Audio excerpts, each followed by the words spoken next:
Ujú.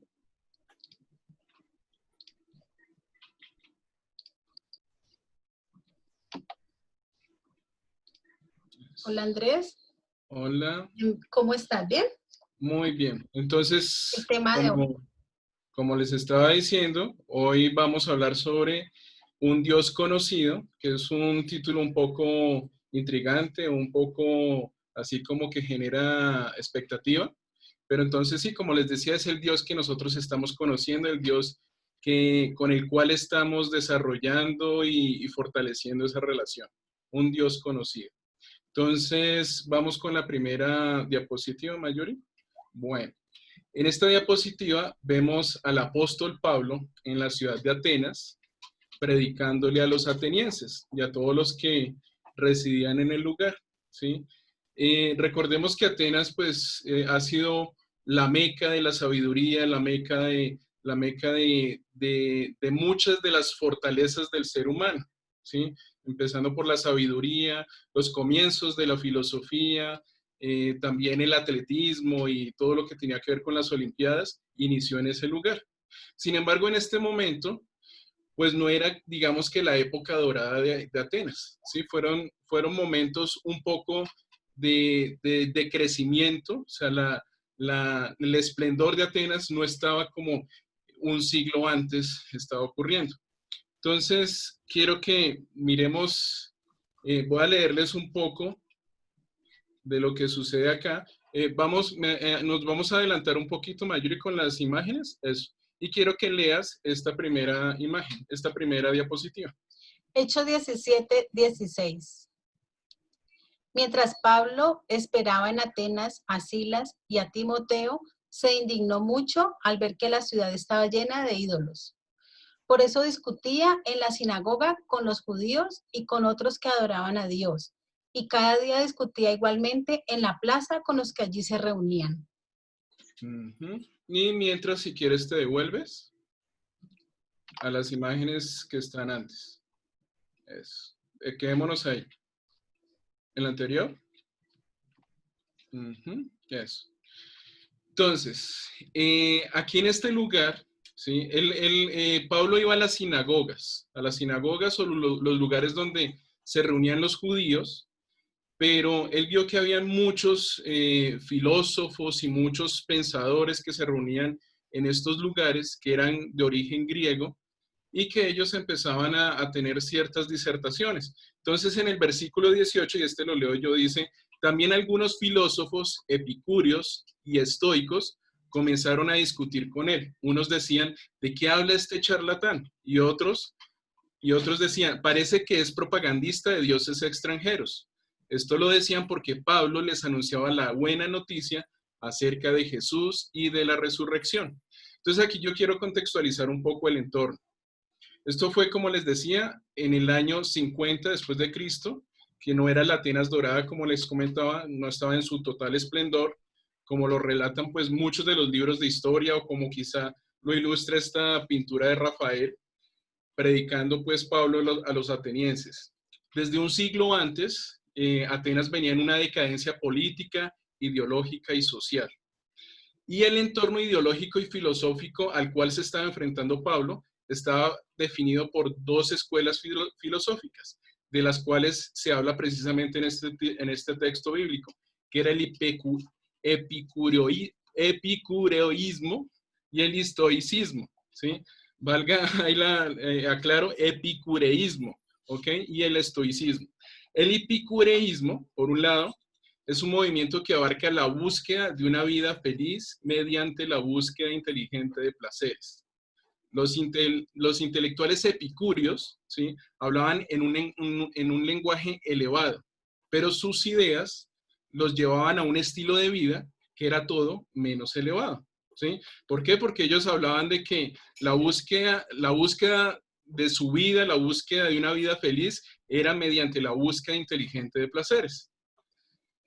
Entonces, el punto de vista epicúreo, que hoy en día podría llamarse como materialismo o de alguna manera se acercaría a las teorías evolucionistas o darwinistas, redujo a las personas a moléculas y átomos, sin sentido, sin dignidad, prácticamente sin ningún sentido de propósito. Entonces, este tipo de pensamiento no inspiraba exactamente sabiduría, virtud o heroísmo. O sea, buscaba simplemente el logro de sus placeres, ¿sí? Tener una vida feliz. Entonces, al contrario, la gente del común que se compró este pensamiento epicúreo, banalmente pensaba, como, bebo y soy feliz. Pues quién sabe si habrá un mañana. Ese era el pensamiento de quienes compraban o quienes se apoderaban de este pensamiento, ¿sí? Entonces, prácticamente no había una esperanza. O sea, y esto nos da a entender que sin Dios, pues no hay esperanza y peor aún, no hay un propósito.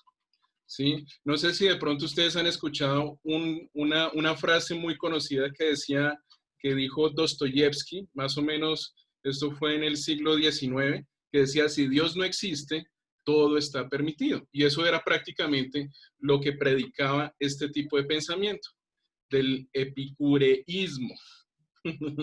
Vuelvo y repito. Listo. Eh, Recordemos que el rey David, aproximadamente 1000 años antes de Cristo, inicia el Salmo 14 diciendo, y ese sí creo que lo tengo ahí ya en la diapositiva, Mayuri. Eso, ahí. Si quieres ese lo lees. Dice, los necios piensan, Dios no existe, pero son gente corrompida. Todo lo que hacen es odioso. Ninguno de ellos hace lo bueno. Ninguno de ellos hace lo bueno. Y entonces ahí vemos cómo eso que dijo Dostoyevsky en alguno de sus libros, prácticamente aquí también está. Dios no existe, dicen los necios o piensan los necios, y cómo actúan. Son gente corrompida, todo lo que hacen es odioso y ninguno de ellos hace lo bueno. Son gente corrompida. ¿Listo? Ahora, entonces vamos, ya hablé sobre el epicureísmo y ahora voy a hablar sobre el estoicismo. ¿Sí? Que eran los otros pensadores que estaban ahí en ese lugar. Los estoicos tenían una perspectiva algo diferente, eran panteístas, creían que Dios es el universo y el universo es Dios. ¿Sí? Y yo creo que esto de pronto ustedes lo han escuchado por ahí. En otras palabras, el panteísmo es creer que todo es Dios. Los estoicos vieron el universo entero como un ser racional, también eran fatalistas, pase lo que pase, pasa y no hay nada que hacer, no hay nada que puedas hacer al respecto, y también carecían de esperanza, ¿sí? Entonces miren que cuando tenemos un pensamiento como tan distorsionado y sin Dios, las cosas se vuelven un poco oscuras, un poco inciertas, precisamente porque no hay esperanza. Entonces quiero recordarles que el Dios en que nosotros hemos decidido creer es un Dios de esperanza. Y por eso voy a leer Jeremías 29:11, ese creo que tú no lo tienes ahí, pero sí, yo acá lo tengo. Dice, porque yo sé muy bien los planes que tengo para ustedes, afirma el Señor, planes de bienestar y no de calamidad, a fin de darles un futuro y una esperanza. Eso es Jeremías 29:11. Si algo lo quieren luego buscar, en esta, tal cual como yo lo leí, está en la nueva versión internacional. Bueno, entonces ya para definir este pensamiento que tenían estos griegos y estos atenienses, entonces recordemos que las expresiones de panteísmo más conocidas como las que sucedían en ese momento, en ese contexto, son similares, eso era algo similar a lo que hoy conocemos como el budismo, el confucianismo, el taoísmo y todos los ismos habidos y por haber. Entonces, todo este entorno ideológico y filosófico del epicureísmo o también materialismo, porque de alguna manera son pensamientos similares, y el estoicismo, también panteísmo, están enmarcados dentro de toda una tradición griega, helénica también, que es la adoración a varios dioses, ¿sí? Entonces, cuando nosotros no tenemos claro si todos somos Dios o no hay Dios, y además de esto, le revolvemos también politeísmo de que hay varios dioses o muchos dioses, entonces no tenemos una verdad única, un Dios único. Entonces vamos a continuar ahora sí con el siguiente texto, Mayuri. Hechos 17, 16 al 17. Exacto. Entonces los llevaron al Areópago. Bueno, entonces lo llevaron al Areópago y le preguntaron, ¿se puede saber qué nueva enseñanza es esta que tú nos traes? pues nos habla de cosas extrañas y queremos saber qué significan. Y es que todos los atenienses, como también los extranjeros que vivían allí, solo se ocupaban de oír y comentar las últimas novedades. Ujú. Entonces, si ven cómo era la forma de ser de estos atenienses, de estos griegos, ellos querían conocer todo lo nuevo, querían estar al tanto de las modas, de alguna manera se podría decir así, pero las modas en cuanto a sabiduría, en cuanto a conocimiento. El Areópago era la colina del dios Ares, o era como el templo donde de alguna manera le tenían al dios Ares, y también era como el lugar de justicia, ¿sí? Eran donde se sucedían las principales funciones del consejo. Era el tribunal donde se controlaba, donde controlaban los magistrados, donde también se interpretaban las leyes, se juzgaban a los homicidas y se resolvían los conflictos de toda la ciudad. ¿Listo? Entonces vamos a continuar con el siguiente texto. Así que ven, devuélvete a una de las imágenes que está antes en las diapositivas. Este es el Areópago, ¿ok? Y eso es como al noroeste de la Acrópolis, del lugar como central de Atenas. ¿Ok? Listo. Entonces ahora sí, sigamos. Listo. Eso. Hechos 17, 22 al 23. Dice, Pablo se levantó en medio de ellos en el Areópago y dijo, atenienses, por todo lo que veo, ustedes son gente muy religiosa, pues al mirar los lugares donde ustedes celebran sus cultos, he encontrado un altar que tiene escritas estas palabras, a un Dios no conocido.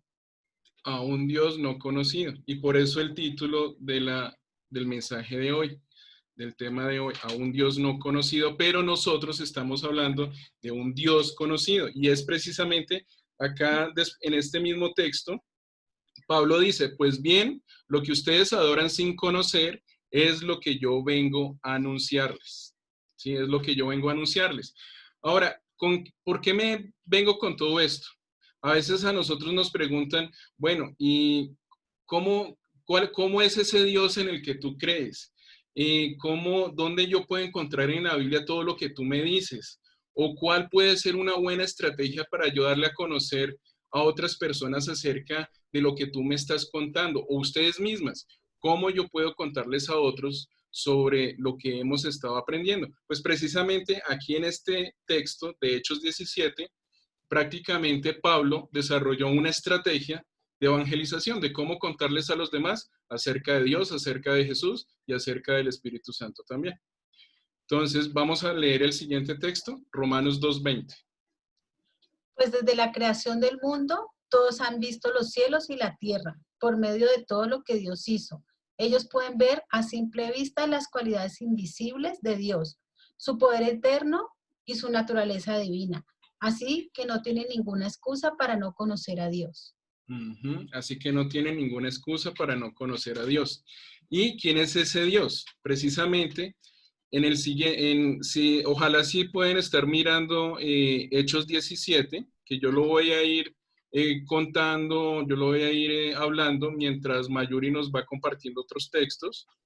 Entonces, ojalá tengan ahí Hechos 17, capítulo 17, y voy por el versículo 24, y dice así: el Dios que hizo el mundo y todas las cosas que hay en él, es Señor del cielo y de la tierra, no vive en templos hechos por los hombres, ni necesita que nadie haga nada por él, pues Él es quien nos da a todos la vida, el aire y las demás cosas. Entonces aquí estamos hablando de Dios nuestro creador, ¿sí? Dios nuestro creador. Y en qué otra parte, en qué otro lugar de la Biblia, en qué otro libro de la Biblia nosotros podemos contextualizar más este concepto. ¿Dónde podemos encontrarlo? Precisamente está en Génesis 1, del versículo 1 al 3. Si quieres, me haces el favor, Mayuri. En el principio, dime. Ajá. Recordemos que ahorita vimos Romanos 2:20, ¿sí? Romanos 2:20, que esto es Nuevo Testamento, es el siguiente libro después de Hechos, y Hechos está después de los 4 evangelios. Entonces tenemos los evangelios, luego tenemos Hechos y luego tenemos Romanos. Romanos fue una de las primeras cartas, fue la primera carta, o es la primera carta que aparece en el Nuevo Testamento. Y aquí nos estamos regresando al primer libro de la Biblia y del Antiguo Testamento, que es Génesis. Entonces, leamos esos 3 versículos. En el principio creó Dios los cielos y la tierra estaba desordenada y vacía, y las tinieblas estaban sobre la faz del abismo, y el Espíritu de Dios se movía sobre la faz de las aguas. Y dijo Dios, sea la luz, y la luz fue. Y la luz fue. Listo. Luego, en el versículo 26 del mismo capítulo 17 de Hechos, dice, de un solo hombre hizo él todas las naciones para que vivan en toda la tierra, y les ha señalado el tiempo y el lugar en que deben vivir. Entonces, ¿me haces el favor y lo lees, Mayuri? Génesis 1, 27 al 28. Y creó Dios al hombre a su imagen, a imagen de Dios lo creó, varón y hembra los creó. Y los bendijo Dios y les dijo, fructificad y multiplicaos, llenad la tierra y sojuzgadla. Y señoread en los peces del mar, en las aves de los cielos y en todas las bestias que se mueven sobre la tierra. Amén. Entonces aquí vemos cómo Dios ya crea al hombre y del hombre crea a la mujer. ¿Sí? Bueno, aquí exactamente no está, este no es el texto donde del varón saca a la mujer, pero en el siguiente capítulo, en el capítulo 2, ahí está toda esa explicación. Listo. Y aquí en el versículo 27 del capítulo 17 de Hechos dice, para que busquen a Dios y quizá como a tientas puedan encontrarlo, aunque en verdad Dios no está lejos de cada uno de nosotros. Recordemos que Pablo les está hablando a los atenienses partiendo de ese Dios no conocido que ellos supuestamente están adorando, ¿sí? Entonces él les está diciendo acá, como a tientas puedan encontrarlo, aunque en verdad Dios no está lejos de cada uno de nosotros. El conocer a Dios precisamente es acercarnos a Él. Y el salmista Asaf, uno de los, también de los escritores de los salmos, en el Salmo 73 dice, léelo tú en el siguiente diapositiva, Salmo 73, 28. En cuanto a mí, qué bueno es estar cerca de Dios. Hice el Señor soberano mi refugio, y a todos les contaré las maravillas que haces. Amén. ¿Sí ven esto tan bonito? Y en cuanto a mí, qué bueno es estar cerca de Dios. Primero, yo me acerco a Dios, lo hago a mi Señor soberano, hago al Señor soberano mi refugio, o sea, yo me refugio en Él, yo me protejo en Él, yo dejo que él tenga el control sobre mi vida. Y a veces nosotros decimos, Señor, quiero quedarme en la planta de tu mano. O sea, quiero que me cojas en la planta de tu mano, que tú me protejas, que me des refugio, que me des abrigo. Y a todos les contaré las maravillas que haces. ¿Sí? Qué bonito, ¿no? A todos les, o sea, después de que yo ya siento todo ese poder y toda esa gracia y ese favor que Dios me da y esa misericordia, a todos les cuento esas maravillas que Él hace. Amén. Bueno, entonces, luego sigo acá en el versículo 28 del mismo capítulo 17 de Hechos. Porque en Dios vivimos, nos movemos y existimos, como también algunos de los poetas de ustedes dijeron, somos descendientes de Dios, somos descendientes de Dios. En otras versiones de este pasaje hace referencia al linaje suyo somos. ¿Sí? Pablo aquí estaba también emulando los escritos de algunos poetas de la antigua Grecia, como Epiménides, Arato y Cleanto, que ellos utilizaban mucho esta expresión, linaje suyo somos. Y recordemos que Pedro, otro de los apóstoles, en su primera carta a los judíos y cristianos que estaban dispersos por el mundo, alude también a esta figura de paternidad, de pertenencia a Dios, y dice en primera de Pedro 2.9. ¿Me haces el favor y tú lo lees, Mayuri? Mas vosotros sois linaje escogido, real sacerdocio, nación santa, pueblo adquirido por Dios, para que anunciéis las virtudes de aquel que os llamó de las tinieblas a su luz admirable. Amén.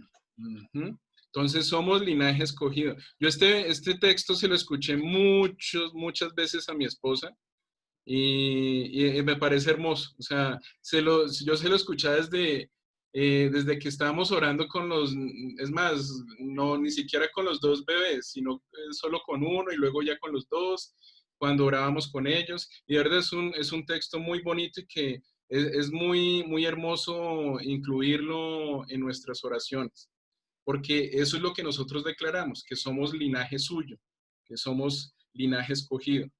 Entonces Pablo se sirvió de la poesía griega que los atenienses ya conocían para mostrar que el hombre es linaje de Dios, que Dios es creador y nosotros somos su creación, sus criaturas. Entonces continuó Pablo hablando y dijo en el versículo 29, siendo pues descendientes de Dios, no debemos pensar que Dios sea como las imágenes de oro, plata o piedra que los hombres hacen según su propia imaginación. Y recordemos un texto que vimos en la semana pasada, que está en Éxodo 23:4. ¿Tú lo tienes ya ahí, Mayuri? No tengan otros dioses aparte de mí. No hagan ídolos ni imágenes de nada que esté en el cielo, en la tierra o en lo profundo del mar. Amén. Entonces miren cómo aquí en este texto, en toda esta estrategia de evangelización, si se puede decir de esa manera, Pablo les está diciendo a los atenienses, Dios es su creador. Nosotros somos sus hijos, somos su linaje, y recordemos que antes le habla de cómo creó todas las cosas, cómo creó al hombre y cómo del hombre vinieron todas las naciones, cómo somos linaje escogido y somos descendientes de Dios y de que no podemos hacernos dioses diferentes a Él y tampoco hacernos ídolos de imágenes de nada que esté en el cielo, en la tierra o en lo profundo del mar. Entonces, y dice en el versículo 30 de ese mismo capítulo 17 de Hechos, Dios pasó por alto en otros tiempos la ignorancia de la gente, pero ahora ordena a todos en todas partes que se vuelvan a Él. Y aquí vamos a ver Gálatas 4, versículo 8. Ciertamente, en otro tiempo, no conociendo a Dios, servíais a los que por naturaleza no son dioses. Y aquí lo que Pablo está diciendo en el versículo 30 del texto que les leí es que Dios quiere que todo vuelva al orden y que las personas se vuelvan a Él. En Juan 5, en el versículo 31 de este mismo texto de Hechos dice, porque Dios ha fijado un día en el cual juzgará al mundo con justicia por medio de un hombre que Él ha escogido y de ello dio pruebas a todos cuando lo resucitó. Entonces vamos a leer Juan 5:22. Además, el Padre no juzga a nadie, sino que le ha dado al Hijo autoridad absoluta para juzgar. Entonces, miremos que en el versículo 31 de Hechos 17 dice, porque Dios ha fijado un día en el cual juzgará al mundo. Y aquí se refiere a Juan 5:22. Acá luego, por medio de un hombre que él ha escogido. Entonces vemos ahora Colosenses 1:16. Y aquí habla precisamente de ese hombre que ha escogido. Porque en él fueron creadas todas las cosas, las que hay en los cielos y las que hay en la tierra, visibles e invisibles, sean tronos, sean dominios, sean principados, sean potestades, todo fue creado por medio de él y para él. Entonces, en estos dos textos que Mayuri leyó, Juan 5:22 y Colosenses 1:16, vemos cómo estamos hablando y dándole todo lo que significa Jesús para nosotros y para el plan de salvación de nuestro Dios Todopoderoso. ¿Sí? Y terminamos con este texto, el siguiente, Mayuri, 2 Corintios 4:14. Dice, pues sabemos que aquel que resucitó al Señor Jesús nos resucitará también a nosotros con él y nos llevará junto con ustedes a su presencia. Pablo les decía, y de ello dio pruebas a todos cuando lo resucitó. Y es precisamente a lo que se refiere este texto que acabó de leer Mayuri. Entonces, ya para terminar, él termina con lo siguiente en los versículos 32 al 34, ojalá luego esto lo miren en el libro de Hechos, en el capítulo 17, dice, al oír eso de la resurrección de los muertos, unos se burlaron y otros dijeron, ya te oiremos hablar de esto en otra ocasión. En el 33 dice, entonces Pablo los dejó. Y en el 34, pero algunos los siguieron y creyeron. Entonces, entre ellos estaba Dionisio, que era uno de los miembros del Areópago, y también una mujer llamada Damaris y otros más. Ellos creyeron, tomaron la decisión de creer, así tuvieran esas creencias o ideologías de epicúreas o estoicistas, materialistas o panteístas, ellos decidieron creer en el único, gran y todopoderoso Dios. ¿Sí? Y les dejo con este texto. Dice en 2 Corintios 4:13, creo que ese sí lo tengo yo solamente acá, dice, 2 Corintios 4:13, escrito está, creí y por eso hablé. Con ese mismo espíritu de fe también nosotros creemos y por eso hablamos. Amén. Amén. Entonces, bueno, yo creo si alcanzamos a terminar con una oración, Mayuri. Sí, vamos a orar. Amado Padre Celestial, te damos gracias, Señor, por este tiempo, por este momento, Señor. Gracias, Padre, porque tu palabra es verdad, es vida en nosotros, Señor. Gracias porque tenemos un manual, Señor, donde podemos encontrar todas las verdades, Señor, y confrontarlas. Podemos empezar desde el primer libro y seguir por toda la Biblia y nos damos cuenta, Señor, que tu palabra, Señor, se va cumpliendo, Señor. Gracias, Padre amado, por tu inmenso amor.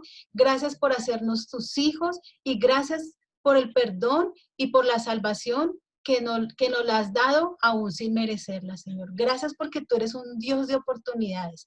Gracias porque tú eres un Dios de amor. Gracias porque tú siempre estás dispuesto a darnos esa mano, a extendernos tu brazo, Señor, para que no nos caigamos, Señor. Hoy te pedimos que nos cubras con tu preciosa sangre, que derrames tu gracia y tu favor sobre nosotros y bendice cada hogar y cada familia. Quédate con nosotros en el nombre de Cristo Jesús. Amén y amén. Amén. Amén.